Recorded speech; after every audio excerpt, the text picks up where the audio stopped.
नमस्कार मित्रांनो, स्वागत आहे आपल्या नवीन व्हिडिओमध्ये। आजचा व्हिडिओ आहे शेतात। तर डोक्यावर टोपली, हातात मोबाईल आणि बनवतोय लॉग। तर बघा मित्रांनो, तुम्हाला दिसत असेल आज काम आहे आपल्या शेतात बाजरीची लाणी। चला व्हिडिओवर तर शेवटपर्यंत बघा मित्रांनो, आणि नवीन असाल तर नक्की सबस्क्राईब करा, लाईक करा आणि नक्कीच कमेंट करा। तर चला बघा मित्रांनो, आता आपल्या शेतात मम्मी पण आली आहे आणि मम्मी तर एकदम भन्याट लाणी करते बाई।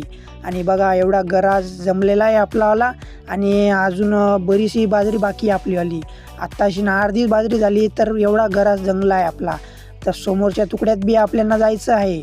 आणि बघा माझ्या मागं दिसत असेल तुम्हाला, आपल्या बाया लाण्या करू राहिल्या, तर कटाकट मोडू राहिल्या कंस। तर बघा मित्रांनो, लाईक करा, सबस्क्राईब करा। तर बघा मित्रांनो, मी आता आपल्या शेतातल्या बाईंना पाणी पाजतोय। तर कधी पण पुण्याचं काम करायचं, वाईट कधीच करायचं नाही, आणि वाईट सोसणाऱ्या वाण्यांचं कधी बी वाईटच होतं। तर बघा मित्रांनो, आपण आलो आहोत आता समोरच्या तुकड्यात। इकडच्या तुकड्याचं काम झालेलं आहे संपूर्ण, आणि आपलं बघा तुम्हाला दिसत असेल की आपली कणसं एवढे झालेले आहेत। भेटू पुढच्या व्हिडिओत। जय श्रीराम।